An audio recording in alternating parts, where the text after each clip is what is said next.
We got a scrimmage today, and we got a trade today. It was a pretty busy Saturday.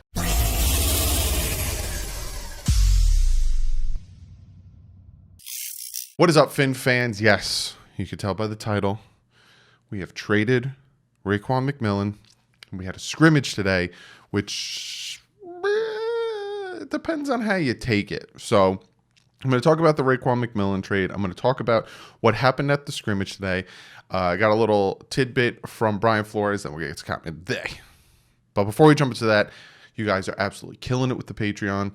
You guys are joining Patreon like crazy, and it seriously means the world to me.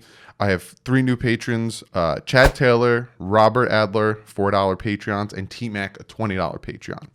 I'm going to start adding more perks because I'm noticing more of you guys like to join the Patreon. I'm going to start adding more perks, maybe more tiers, do more stuff on there. Last night, I went on Discord, which is a perk of the Patreon. And while I was recording the video specifically for Patreon, I chatted with a bunch of you guys. I chatted with Vic, chatted with Mike. I chatted with a bunch of you guys on there. So while I was editing, jumped on Discord, plugged in my mic, and I was just editing, and we were having a great conversation for about an hour. That's one of the perks of joining the Patreon. You become part of the Discord, which the Discord has their own fantasy football league that's being put together by Mike and Vic.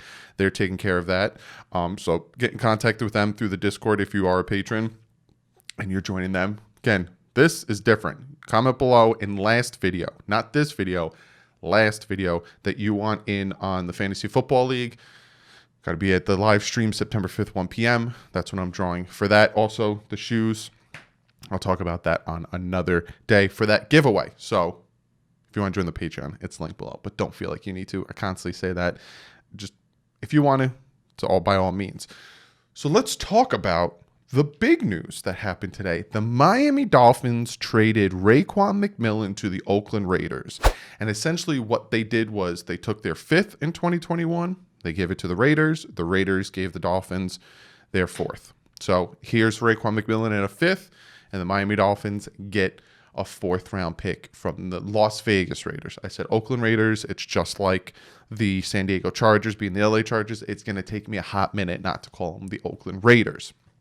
But I'm surprised, but I'm not surprised by this move, if that makes any sense. If you guys have noticed, I've constantly talked about Rayquan McMillan, saying how he was a top 5 linebacker against the run. He's been showing a lot of great, improvement and all that stuff. But I constantly kept saying he needs work in the pass protection. He needs work in his speed and all that stuff. And I honestly think that with Ruger Hill starting to come along, Robert starting to come along, Andrew Van Ginkel starting to come along, all of these guys, Kyle Van Noy, Jerome Baker, all of these guys starting to come along and really show that, like especially Ruger Hill and his speed mixed in with, Ginkel and mixed in with Baker and all those guys starting to really gel and really do well. Rayquan McMillan kind of became expendable.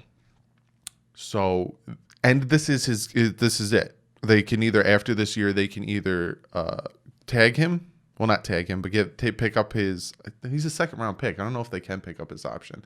I don't know if he has an option. So this is it. So the Dolphins probably were thinking, hey, we're not going to re-sign him because we like the depth at linebacker right now. Again, when Brian Flores' press conference, we'll talk about it.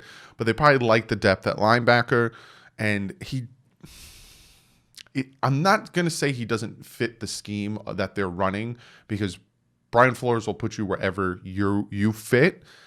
But he's more just a run-stopping linebacker. So I feel like they wanted more versatility out of him, and that's why they moved on him. And a few of you guys I've already read on Twitter, you guys hit me up on Twitter saying, we only got a 4th for him? I thought, he was a 2nd round pick. I thought we could have gotten maybe a 3rd. If they could have, they would have. Plain and simple. Look at how Chris Greer fleeced the Houston Texans and got 2 firsts, and 2 firsts and a 2nd for Tunsil and Stills, and we got Davenport. If Greer can get the most out of somebody, he's going to get the most out of somebody. So the fact that they essentially moved up from a 5th to a 4th is probably the best they could have gotten. Again, we like McMillan. I like McMillan, but he kind of was a little bit one-dimensional linebacker. So this trade, yes, like I said, surprised the crap out of me when I woke up today. I was like, trade a McMillan? All right. Like I wasn't like, why? Why would they do that? Made sense. I just didn't expect it so soon. So like I said, a lot of depth, a lot of versatility from the other linebackers probably made him expendable. Now we have 2 4th-round picks in next year's draft. Just add in that draft capital. Get rid of Ballage, get a 7th. If you notice that, the Dolphins, instead of, if they could get something out of somebody, they're going to. And that's what I'm saying. They could have just waived Ballage, but then the Jets were like, hey, we're interested. We're worried about people taking him ahead of us. Boom. Got a 7th. Same thing with McMillan. They could have kept him on the team and see what he could have done and then possibly tried to fit him in. And then if not, he walks next year and they don't get anything, or they get a 4th. So I like the move. I like the trade. I like getting something for a player. So I like that. Now, on to the scrimmage. Now, I'm going to do this different. I'm going to talk about what happened at the scrimmage, and then I'm going to talk about Brian Flores' press conference. As I'm recording this, Josh Rosen is talking to the media, and some other players are going to be talking to the media. I know that will be on the Miami Dolphins YouTube channel, so you can go over and check that out. But I got I wanted to talk about the most important things, and I really wanted to get to Rayquan McMillan's trade. Now, one of the top things that happened today, and it's sad. It's very sad, and my heart goes out to Ryan Fitzpatrick. If you guys noticed, I think it was last week, I think it was last Friday, he took Thursday, he took a leave of absence. And a lot of people were worrying, hey, is he going to retire, this, and that. And then the quarterbacks played like doo-doo butter, and then he came back and they did well. Well, now it makes clear to us why he took that leave of absence. And unfortunately today we found out that his mother passed away. And that's horrible news. I'm pretty sure all of us, all the subscribers, the Dolphin fans, everyone, our thoughts and prayers go out to Ryan Fitzpatrick. Horrible that he lost his mother today. You know, he came to the scrimmage. Brian Flores had his arm around him. You know, he left. It's horrible. It's horrible news. And like I said, our thoughts and prayers go out to his family. Brian Flores will talk more about, you know, that situation later on. But what I'm hearing is that it's not 100% if he'll be ready or he'll be with the team on September 13th. I'm not saying he won't, and I'm not saying he definitely will. We don't know. Again, the man needs to grieve. He lost his mother. So we'll see what happens. But like I said, Brian Flores in his press conference kind of addresses that. So let's talk about what happened today at camp or scrimmage. And it was a bad day for the offense. For the defense, it was a good day. It was a very bad day for the offense. Very bad day. Out of 15 offensive possessions, the offense was only able to score 1 touchdown and 3 field goals. 15 offensive possessions. Is that good for the defense? Yes. But do better. Do better. Rosen had a touchdown and a field goal versus Tua's 2 field goals. So essentially, for everyone that's divided for some reason, and Team Rosen versus Team Tua, Team Rosen won today with a score of 10-6. Tua went 2 for 4, 25 yards, ended it in a 57-yard field goal on his first drive. And then he threw a first half interception to Eric Rowe. Not a great day like I said, not a great day for the quarterback. So if you're thinking to yourself, so Tua had 2 field goals and he threw an interception, that's horrible. Well, yes, Rosen threw a touchdown, but wait till you hear how he did today. So Rosen got a lot of work. Today, Rosen. He actually got more work than Tua did. I think they were kind of just bringing him back a little bit and seeing what Rosen can do. His first 2 possessions were interceptions. And then he threw another interception to Fedulum. So, you know, Tua threw 1 interception today and Rosen threw 3. Tua does a little bit better with ball security and not doing stuff like that. But Rosen did lead the team 41-yard field goal, and then he eventually, you know, he threw a 50-yard bomb to Perry in the second half, and then he threw a touchdown to Ricardo Lewis, which Nick Needham was in coverage and almost intercepted that. So, you know, it was a good drive. It was a good drive by the offense because there was a ton of defensive pass interference calls on borders, which kind of put them in the situation to score that touchdown. But you you take whatever you can get, right? The media was saying that they can't tell, and if you notice throughout all of the padded practices, the media cannot come out and say who starts ones, who's twos, all that stuff. Can't do it, and they won't do it. They legally can't. And then Robert Hunt, unfortunately, had a very, very bad day today. He was consistently getting beat by Agba, and Agba had a sack because of Robert Hunt. So he had huge regression, but Solomon Kinley's looking very, very, very good. So I'm thinking that Solomon Kinley might be locking down that right guard spot, and it's between Jesse Davis and Robert Hunt who's getting that right tackle spot. And it seems like after today, it might be Jesse Davis's to lose. Xavier Howard came off the PUP and the COVID list on Thursday, a day ago. He participated today.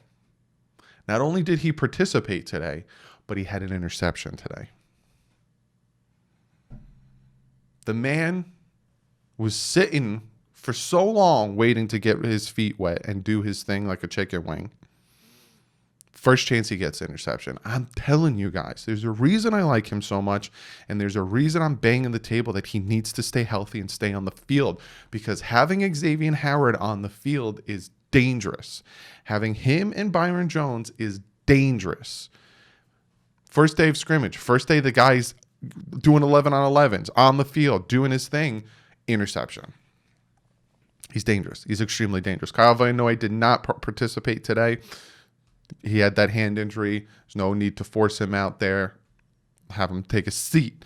Jordan Howard limped off the field after slipping. Then he returned. And Malcolm Perry also left the field, probably like a quad injury or a hamstring injury or cramp. He eventually came back. Reading those, left and came back, kind of scared the crap out of me. Not going to lie. That's kind of what happened at the scrimmage today. Again, they're not going to talk about too much formations. They're not going to talk about who's first team, second team, because it's a different time. Where, like I keep telling you guys, they have 40 days from the start of camp until their first game, about 40 days to get ready. So a lot of it is hush-hush. A lot of it is keeping it to themselves. But a good day by the defense. Had a ton of interceptions, a ton of would-be sacks. The defensive ends are just being disruptive and doing their thing. Horrible day by the offense. 3 interceptions by Josh Rosen, 1 interception by Tua. Tua could only lead the team to 2 field goals. Josh Rosen did get that nice 50-yard bomb to Perry and the touchdown to Ricardo Lewis. It was a messy day. It was a very messy day. Hopefully they could build off of it. I'm going to talk about what Brian Flores had to say in about 2 seconds. He had a short little press conference, and then we're going to get to you guys' comment of the day. So this is what Brian Flores had to say. He talked about Rayquan McMillan. He says he's not going to tell us the little details that went into it. He's not going to tell us why they traded Rayquan McMillan. So essentially, everyone is just going to speculate. Some people that are upset. There's some people that like Reakwon McMillan, and they're upset, and they think that this is BS. We could have got more than a 4th. And again, like I said, if they could have got more than a 4th, they would have. Look at the Tunsil trade. They got more than they probably should have for a left tackle. Yes, is he a top-notch left tackle? Yes, but they got quarterback ransom for that. Talks about Rosen and Tua today. He says he saw some good throws, some good decisions. We could have thrown into tighter windows. I got to watch the film, to be honest. When you don't see big passes or touchdowns, you think the quarterbacks didn't play well. That's not the case, he said. I agree with that. I agree that just because you don't see big plays and big touchdowns doesn't necessarily mean the quarterbacks didn't play well. But seeing interceptions means the quarterbacks didn't play well, Mr. Flores. Not to undermine what you're saying, but 3 interceptions from Josh Rosen is not a good day. Not a good day at all. And we still had, I'm not going to not have Tua in the discussion because he had 1 interception today. Not a good day. Not a good day. But like, I see where he's coming from. You prefer not to turn the ball over, and don't force a deep pass and all that stuff. But again, not a good day. He says he has contingency after contingency plan when it comes to Ryan Fitzpatrick. So again, they don't know. He literally says, "Let the man grieve, let the man do what he needs to do, and he will be back. He will play this season, but it's just when will he come back?" As of today. It is the 28th, I think, is today. We have about 15 days until the start of the season. Let the man grieve. However long he needs to. He just lost his mother Will he be back? Probably, most likely before the start of the season, but let him do what he needs to do. And then finally, he talks about Raekwon McMillan one more time. He says he's a good kid. He's a talented player. Depth at the linebacker position is one of the reasons. So at first he told us he's not going to tell us, and then he kind of gave his little saying depth is one of the reasons. So like I said, the Raekwon McMillan trade surprised me because I didn't expect it today, but it didn't surprise me because I kind of saw something like that happening, just because me personally, hey, you might disagree, I just don't think he fits the scheme. Can Brian Flores put him in a situation in the scheme to make him work? Yeah. He did that with Eric Rowe, did that with Nick Needham, all those guys. But it just, his speed and just the lack of coverage, he's very one-dimensional. So you put him out there to stop the run, and then the defense is going to attack him in the pass. So, but be sure to comment below. I'm very interested in what you guys have to say about the Raekwon McMillan trade. I'm very interested in what you guys have to say about today's scrimmage. It was a very messy, dirty, bad offensive scrimmage. Comment below, and I'm gonna get to one of you guys' comments of the day. This comment comes from Miami Dolphins, and he says, Doug, should we be scared about Byron Jones? Parker and Williams have had many catches on him, and during your videos, there hasn't been a lot of hype of him either. I may be wrong. I wanted to pick this one because of what I said just before, especially with Xavier Howard coming back and instantly getting his first interception. No, I'm not worried about Byron Jones. They didn't have officials there until what? It was like Friday or one day last week. They officially brought their officials in. So we don't know what was going on. That's the other thing, right? We're getting little crumbs here and there of what's happening at camp. We're not getting play-by-play like we usually do. We don't know if Byron Jones is lighting it up, shutting people down on plays that we're not hearing him get beat. I will say this. I would like that I'm hearing, especially from the corners, some players are getting beat, and then they're coming back and they're shutting them down. You hear Preston Williams had a nice catch, you had Parker had a nice catch, and then you don't hear something. Then you hear a nice catch, which means it's a very back and forth. I want that in my camp.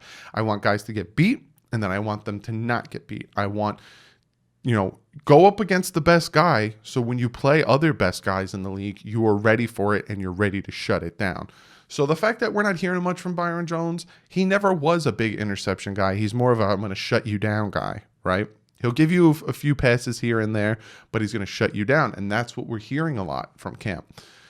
You get about a 20, 30-yard pass. All right, cool. And then you're going to shut you down. You're not going to hear from him for the rest of the day. That's what you kind of hear. Devontae Parker with a nice catch. Byron Jones was in coverage. Then you don't hear anything for the rest of the day. Preston Williams with a nice catch. Byron Jones was in coverage. Then you don't hear anything for the rest of the day. It's kind of how he works. All right, you beat me with this technique. You ain't going to do it again. And then you don't do it again. So I'm not too worried. But again, a lot of this worriness and a lot of this stuff could change because I haven't seen him play. There's no preseason. There's no live feed. There's nothing. So when that stuff comes out, like week 1, if I see something that worries me, I'll take a mental note. But again, remember, with no regular camp, no preseason, it's going to take about 3 to 4 weeks for people to gel. All of the NFL. So we'll see how this all pans out. I wouldn't go pull the fire alarm yet, is what I'm trying to say to you. But thank you so much for the comment. Be sure to comment below. Be sure to follow me on Twitter and Instagram. I was tweeting out a ton of things, especially with today and the scrimmage. So be sure to go over, check that out. Tomorrow, Fan to Fan Network is doing their Sunday morning routine, which is going to be a regular thing over there because we're going to start doing stuff to compete with the other Sunday morning guys. So be sure to go over, check that out tomorrow. I think it's going to start at 10:30. I'll probably hop on at about 11-ish. So if you want to see me and ask for the Dolphin guy, I'll probably be on about 11-ish. Other than that, check out dolphinstock.com. Very, very good, fantastic site. Ton of Dolphin content over there. But other than that, I think they have practice tomorrow. I'm not 100%. If they do, you're going to get a video. If they don't, you probably won't get a video, so I could take the Sunday to do what I have to do. But if there's a video, if there's practice tomorrow, you'll get a video. If not, you'll get a video on Monday. But like usual, stay classy. Fins up.